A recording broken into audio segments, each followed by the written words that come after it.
Hi, everybody. This is a really spontaneous post. And as you can see, I'm not dressed up, not particularly well lit, but it is as felt in the moment. I'm calling this the lie that defines Afro Euro relations. And many of you will be surprised that I didn't go with the expression of that title in terms of black and white. Simple reason is that I think the words black and white are so heavily value laden, so heavily loaded, that they kind of take away from the meaning you really want to convey in the content of your post. They're both basically European defined terms. They're not names that people of African origin would give other people or themselves. These are labels of white folk, basically, people of European origin, imposed, and with it buttressed it with a whole host of other usages of the words white and black, which suggests that anything that's called white instantly comes across with a cachet of superiority and supremacism. Well, here's the lie. Here's the thing. You cannot have healing of any kind. You cannot have development of any kind unless it's based on truth. And truth is the absolute signal opposite of denial, minimization, or indeed lies altogether. And the question of the relationship between people of European origin and people of African origin, the lie started actually in 1453 when a guy called, and I always forget his name, so I've actually written it down, a guy called Gomes de Zurara. In English, we'd call him Gomez. Gomez de Zurara wrote a book called The Beastly Race. That was in 1453, under commission by the Portuguese monarch. And basically, the purpose of the book was to justify how they could raid African countries, collect human cargo, and take them off across the world into slavery for perpetuity.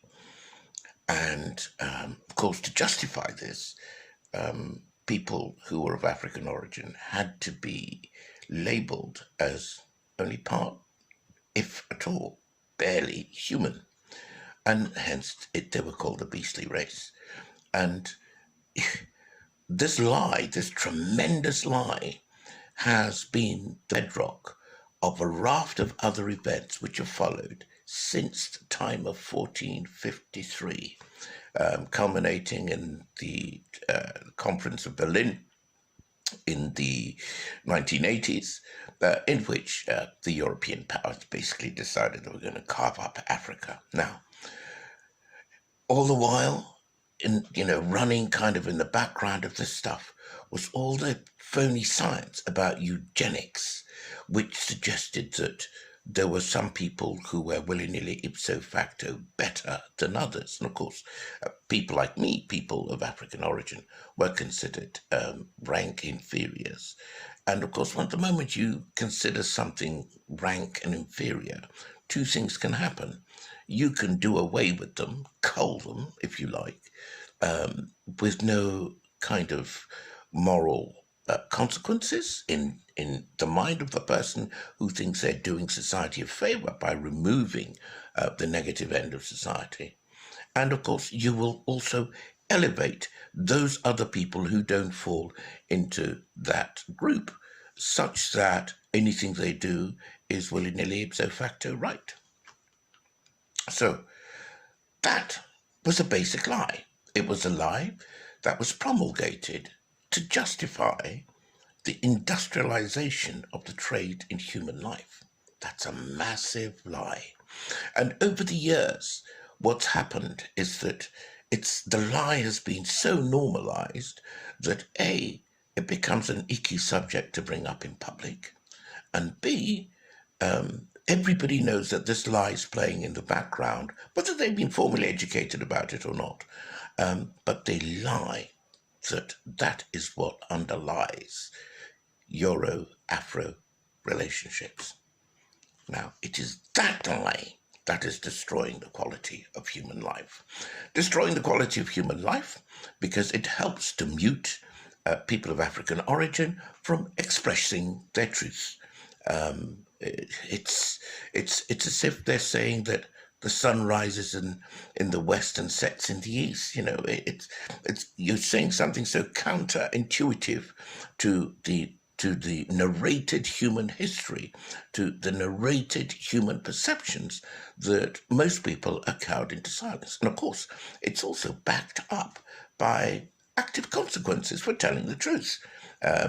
You can be sent into Coventry, for those who aren't kind of Anglophile. Sent into Coventry is an expression which means that basically you'll be ostracized. You will be kind of blended out of mainstream society. And so it's not the greatest career move at work or in any situation in which your political or economic rights are vulnerable for you to bring this matter up. And so that is why the lie is beautifully and successfully maintained. Just this, when was it? The past few days, there was this mass shooting, which was apparently being viewed now by the police as an act of quote-unquote domestic terror, meaning that it was a white supremacist hit, which has affected many black lives.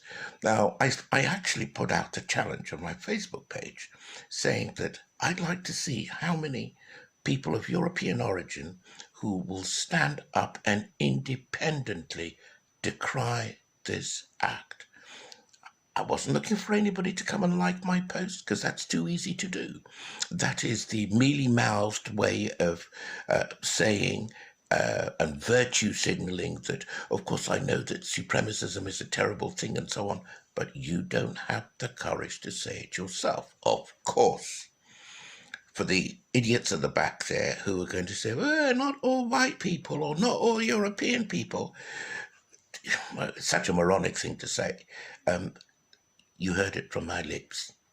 I've had personal, emotional, intimate relationships with people who are so way beyond this trope of white supremacism that, in fact, have partly forms the basis of what I'm saying, quite apart from the fact that my family is populated by people from every ethnic background in the known universe. For me, I don't have any moral justification or moral authority to go and suggest that one race is better than the other, because those people have offspring, and those offspring carry my name. And there's nothing more immoral than turning away from your own. Their kith, their kin, their blood, their me. So there we are. The bottom line on all of this is that heading forward, with or without a pandemic, with or without a digital currency, with or without a globalized world, the first thing that people between Europe and Africa must do is normalize their relationships. And to normalize their relationships, the people on the European end of this equation have to acknowledge, own up to, and understand how racism and supremacism plays in the background of everything that we do in society. That would, yes, include what we do at work, in recruitment, in promotion, in social relationships, in the networks that are built and the networks from which people are every day excluded, in police affairs, and the ways in which particularly young people of African origin are profiled, stereotyped and treated accordingly by the system, in the criminal justice system, in the fact that through education, there are more cab drivers who are of African origin with PhDs than you can shake a stick at. There is there is less of a relationship between academic qualification and access to the workplace. So there we are. This is the beginning of the healing. You're either in or you're out. You're out if you can't face this truth. You're in if you face this truth, do the work, handle your conflicted feelings within, and move on. Of course, when you move on, you'll be able to speak freely and honestly about the real truth of the relationships between Euros and Afros. Have a wonderful night and a great week ahead. Thanks for joining me.